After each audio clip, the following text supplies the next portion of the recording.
Oh Muhammad sallallahu alayhi wa sallam, you're Allah's chosen one. Umar ibn al-Khattab radiallahu anhu. Can anyone tell me how he passed away? He was stabbed while he was leading the prayer. Alright, he was stabbed while he was leading the prayer. The narration goes on to tell us that Umar radiallahu anhu has this big open wound. He has literally a hole in his stomach. And he's lying there and he's bleeding out and he's fading in and out of consciousness. And then while he's in that state and in that condition, he hears the call, the adhan for prayer. And he starts getting up. Everyone around him is like, oh, wait a second, where do you think you're going? He says, I have to go pray the adhan.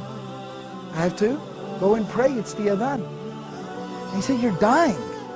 You have a hole in your stomach. What do you mean you're going to go pray?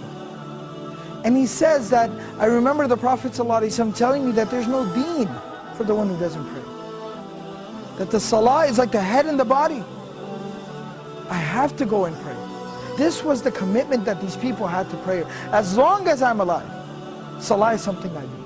That's the commitment, the connection that they had with prayer. So this is from Surah Maryam, Surah number 19, ayah number 31. My Lord has firmly commanded me to pray and to give charity or to purify myself as long as I am alive. Ma dumtu hayyan, as long as I remain alive.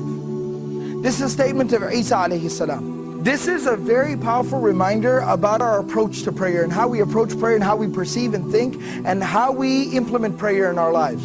You see, we're supposed to pray, it's saying, as long as I am alive. Till my last breath, I am committed to salah, to prayer. Now what does that exactly mean? It means no matter what comes up, prayer is something that I will hold on to till my last breath. I will concern myself with till death. And the Prophet ﷺ demonstrated this. He lived this. Now this isn't just theory, this isn't something just fancy to say. It's not just a fancy slogan. The Prophet ﷺ lived it. You know, about a week before the passing of the Prophet ﷺ, he fell very ill. He became ill. And the Prophet ﷺ was incapable of standing up and even walking on his own very soon after.